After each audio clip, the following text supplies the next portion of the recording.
Hello students, welcome to achievers classes. हमारा tagline है believe to achiever. शुरू करते हैं आज का सेशन। आज जो है फिजिक्स का पहला वीडियो हम लोग करेंगे। आई होप आपको कॉन्सेप्ट्स जो है हम समझा चुके हैं इस चैप्टर का, और चैप्टर डिस्कस करने वाले हैं चैप्टर 8 गति मोशन। ठीक है, और देखते हैं कितने एमसीक्यूज हम लोग करते हैं, है ना। तो जो पहला क्वेश्चन है हमारे सामने वो लिखा गया है, स्थिति में परिवर्तन को क्या कहते हैं? What is the change in position called? ठीक है, तो आप जानते हो कि किसी भी बॉडी का अगर पोजीशन चेंज हो रहा है, स्थिति बदल रही है with respect to another body, जिसको हम बोलते हैं मूल बिंदु, ठीक है, या रेफरेंस पॉइंट। ठीक, तो हम जो है बोलेंगे कि वो जो हमारा बॉडी है वो है स्टेट ऑफ मोशन में। ठीक है, तो याद रखना इसका आंसर क्या होगा। इसका आंसर होगा गति। नेक्स्ट क्वेश्चन करेंगे। किसी वस्तु की स्थिति को बताने के लिए एक निर्देश बिंदु की आवश्यकता होती है, उस बिंदु को क्या कहते हैं?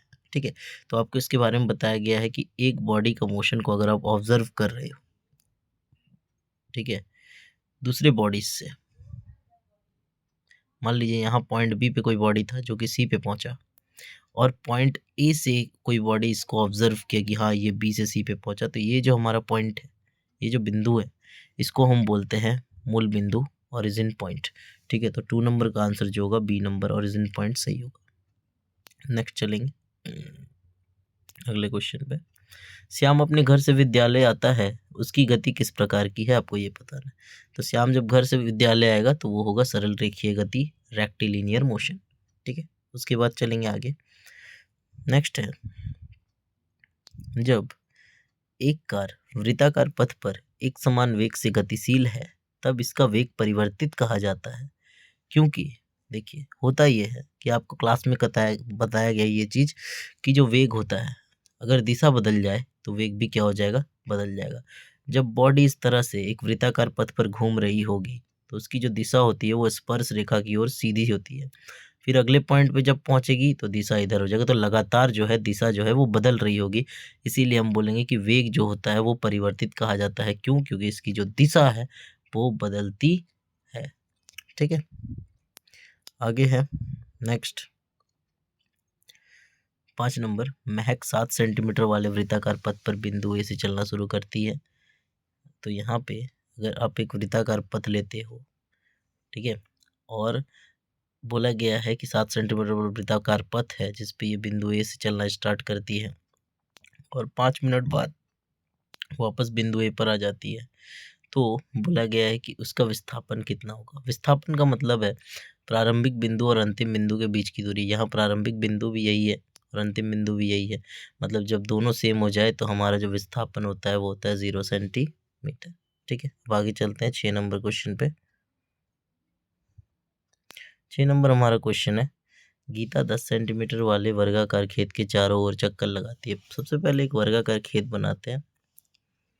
इसका जो लंबाई है भुजा का वो है 10 सेंटीमीटर। ठीक है, इसके चारों ओर ये चक्कर लगा रही है कुछ इस तरह से। जब इस तरह से ये चक्कर लगाएगी तो हमसे ये कहा गया है, और ये उसी बिंदु पर चलना शुरू करती है और अंत में उसी बिंदु पर पहुंचती है। मान लो इस पॉइंट ए से चलना स्टार्ट की, यहाँ गई, फिर यहाँ गई, उसके बाद यहाँ, और आखिर में यहाँ, तो वापस पहुँच गई यहाँ पे। पूछा गया है कि इसकी दूरी कितनी है। ठीक है, तो ये पूछा है हमसे कि दूरी कितनी है। तो आप देखिए ये भी 10 होगा, इधर भी 10, इधर भी 10 और इधर भी 10, तो टोटल ऐड करेंगे तो 40 सेंटीमीटर जो है ये चली होगी दूरी। नेक्स्ट, अगर विस्थापन पूछता तो 0 हो जाता, डिस्प्लेसमेंट पूछता तो 0 होता। विस्थापन के लिए निम्न में से कौन सही है? तो विस्थापन आपको डिटेल में क्लास में कराया जा चुका है। तो विस्थापन जो होता है इसका मान 0 हो सकता है, विस्थापन का मान ऋणात्मक हो सकता है। कौन सा जो है वो सही है? ठीक है, तो या 0 नहीं हो सकता है, ये बात तो गलत है, विस्थापन 0 हो सकता है। इसके अलावा इसका परिमाण वस्तु के द्वारा तय की गई दूरी से अधिक होता है। नहीं, विस्थापन का मान दूरी से कम हो सकता है या बराबर हो सकता है। इसका मान 0 हो सकता है, सही बात है। इसका मान ऋणात्मक हो सकता है, ये भी सही बात है। तो देखिए विस्थापन ऋणात्मक हो सकता है, लेकिन यहाँ प्रॉब्लम ये है कि क्लास 9 में ज़्यादा जो फोकस किया जाता है वो 0 वाले पे किया जाता है, इसीलिए करेक्ट आंसर जो है वो सी होगा। ठीक है, आगे चलेंगे। नेक्स्ट, एक वस्तु एक सड़क पर 5 मिनट में 1 किलोमीटर, अगले 5 मिनट में 1 किलोमीटर, अंतिम 5 मिनट में 1 किलोमीटर तय करती है, तो वस्तु की गति कैसी होगी? यहाँ बताया गया है कि जो समय अंतराल है वो है 5 मिनट, 5 मिनट, 5 मिनट, और जो दूरी है वो है 1 किलोमीटर, 1 किलोमीटर, 1 किलोमीटर। जब भी समान समय अंतराल में समान दूरी तय की जाए तो उसे हम कहते हैं एक समान गति। तो 8 का जो आंसर होगा वो होगा ए नंबर। ठीक है, नेक्स्ट चलते हैं क्वेश्चन नंबर 9 पे। क्वेश्चन नंबर 9 है हमारा, नीचे दिए गए कॉलम में एक कार के द्वारा निश्चित समय में तय की गई दूरी को बताया गया है, बताइए उसकी गति किस प्रकार है। ठीक है, हमें बताना है कि गति असमान है या समान है। देखिए, पहले ये जो कार है ये 12 मीटर चली है, उसके बाद 18 मीटर चली है, उसके बाद 20 चली है, और उसके बाद जो है 24 चली है ना।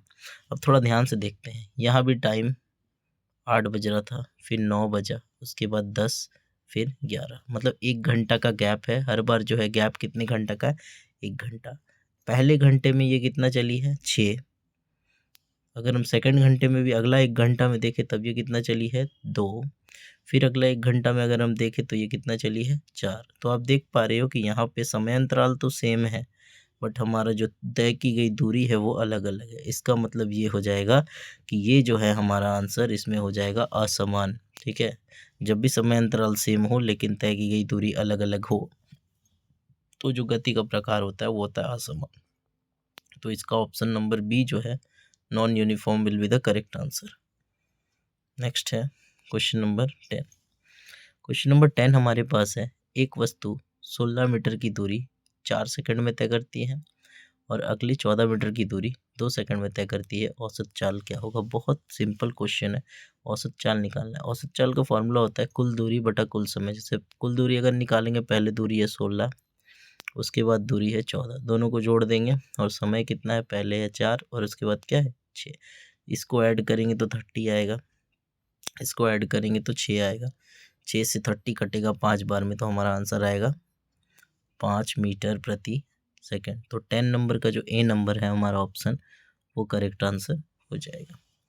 नेक्स्ट क्वेश्चन देखते हैं, कोई वस्तु 5 सेकंड में 200 मीटर की दूरी तय करती है, वस्तु की चाल क्या होगी। चाल बराबर दूरी बटा समय फॉर्मूला होता है, और यहाँ दूरी कितना है, दूरी है 200 मीटर, समय कितना है 5। जब काटेंगे तो यहाँ 40 आएगा, तो हमारा आंसर हो जाएगा 40 मीटर प्रति सेकंड। ठीक है, नेक्स्ट करेंगे क्वेश्चन नंबर 12, ये करेक्ट आंसर था। क्वेश्चन नंबर 12 है, एक वस्तु बिंदु ए से चलना प्रारंभ करती है और 1 घंटे में 50 किलोमीटर की दूरी तय करने के बाद बिंदु ए पर आ जाती है, वस्तु का वेग क्या होगा। ठीक है, अब ध्यान से समझते हैं। मान लो वस्तु हमारा ए पे खड़ा है, ठीक है, कोई वस्तु ए पॉइंट पे है, वो कुछ दूरी तय की और वापस ए पॉइंट पे आ गई। हमसे बोला है कि इसका वेग ज्ञात करें। वेग का सूत्र होता है विस्थापन बटा समय। ठीक है, ये सूत्र होता है, मतलब ऊपर विस्थापन को रखना है। तो इस क्वेश्चन में आप देखोगे प्रारंभिक बिंदु और अंतिम बिंदु सेम हो जा रहा है, गया और वापस वहीं पे आ गया, तो हमारा विस्थापन कितना हो गया, 0 बटा समय कितना लिया गया है, समय जो है वो 1 घंटा का लिया गया है। ठीक है, तो 0 को 1 से भाग देंगे तो हमारे पास 0 ही आएगा, तो इसका करेक्ट आंसर आएगा 0 मीटर प्रति सेकंड। नेक्स्ट देखते हैं 13 नंबर, एक कार विराम अवस्था से अपनी गति शुरू करती है और 10 किलोमीटर की दूरी तय करने के बाद वह रुक जाती है, उसकी औसत वेग क्या होगी। औसत वेग निकालना, औसत वेग का फॉर्मूला आपको बताया जा चुका है। प्रारंभिक वेग होता है u, अंतिम वेग होता है v बटे 2। प्रारंभिक वेग फिलहाल के लिए विराम अवस्था में, तो प्रारंभिक वेग हो जाएगा 0, अंतिम वेग को देखेंगे तो हो जाएगा हमारा, अगर हम यहाँ पे अंतिम वेग देखते हैं तो 10 किलोमीटर की दूरी तय करने के बाद वह रुक जाती है। ठीक है, तो इस जगह पे जो अंतिम वेग होगा वो हमारा होगा, वेट अ सेकेंड, इस क्वेश्चन में अगर आप ध्यान से देखोगे तो कहीं भी समय नहीं दिया गया। अगर हम समय को 1 घंटा मान लेते हैं, क्वेश्चन को थोड़ा ध्यान से देखेंगे, अगर हम समय को 1 घंटा मानते हैं तो क्वेश्चन में ये कहा गया है कि कोई जो कार है वो 0 किलोमीटर प्रति घंटा या की चाल से प्रारंभिक वेग से शुरू करती है, 10 किलोमीटर की दूरी तय करती है। अब एक बात बताओ, अगर 0 किलोमीटर का दूरी शुरुआत में है और बाद में जा कर के 10 किलोमीटर का दूरी तय किया गया। इसका मतलब कि जो विस्थापन हुआ हमारा वो कितने का हुआ, विस्थापन 10 का हुआ, ठीक है, बटे अगर हम समय को देखें तो यहाँ पे कितना आएगा, 1 आएगा। तो जब हम भाग देंगे तो यहाँ आएगा 10 मीटर प्रति सेकंड, ठीक है। तो इस तरह से इस क्वेश्चन को बनाया जा सकता है। सबसे पहले विस्थापन का मान लिख लो, क्योंकि यहाँ पे पहले ही जो है हमारा 0 किलोमीटर प्रति घंटा दिखाया गया वस्तु विरामावस्था में, इसलिए प्रारंभिक वेग 0 है। तो एक वेग से ही आप आराम से जो है औसत वेग निकाल लोगे।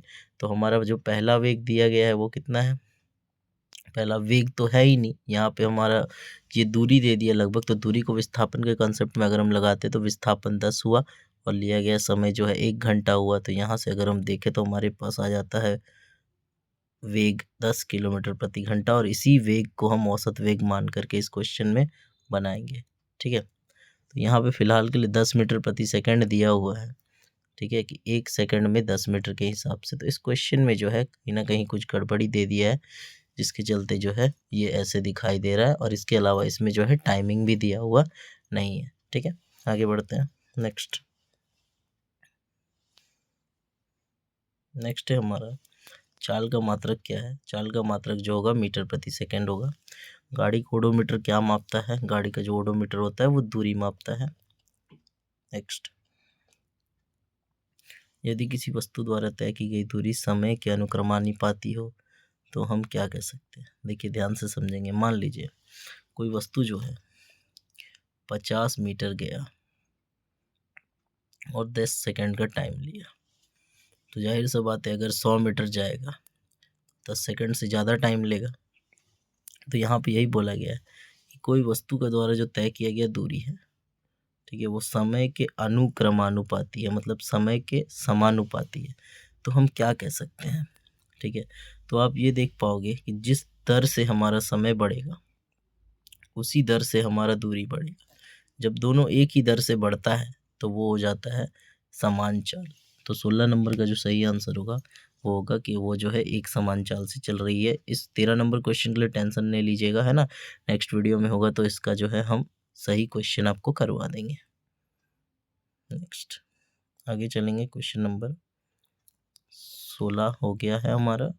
17 देखेंगे। वेग में परिवर्तन की दर को क्या कहते हैं। ये तो बहुत इजी है, त्वरण कहते हैं, एक्सेलरेशन बोलते हैं, चेंज इन वेलोसिटी। नेक्स्ट है हमारा 18 नंबर। यदि किसी वस्तु द्वारा तय की गई दूरी समय के वर्ग के अनुक्रमानुपाती होती है तो यह हम यह कह सकते हैं कि, यहाँ पे बोला है कि किसी वस्तु द्वारा तय की गई जो दूरी है, ठीक है, वो समय के वर्ग के अनुक्रमानुपाती है। अब थोड़ा ध्यान से देखते हैं। समय, हम दूरी तय कर रहे हैं मीटर में, है ना, और जो समय है उसका वर्ग बोला गया, मतलब सेकंड का स्क्वायर के अनुक्रमानुपाती है। मतलब कि अगर मीटर बढ़ रहा है तो सेकंड स्क्वायर भी बढ़ रहा है।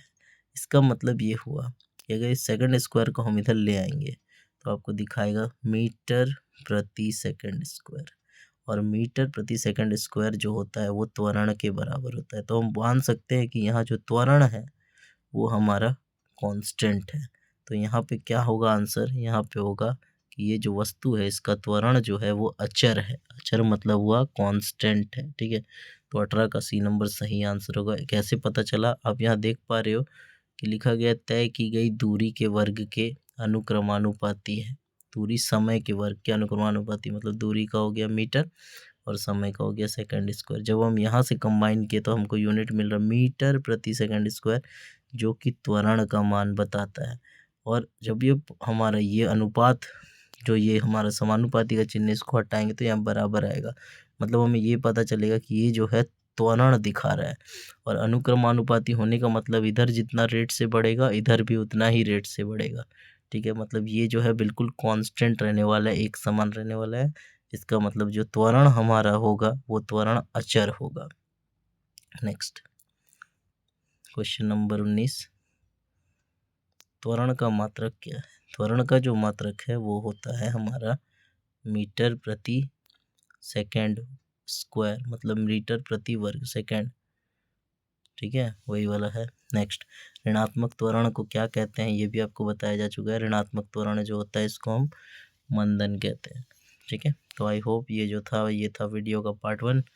आपको समझ में आ गया होगा, ठीक है। और फिर जो है नेक्स्ट पार्ट में हम लोग आगे क्वेश्चंस को डिस्कस करेंगे, ठीक है। चलिए बाय।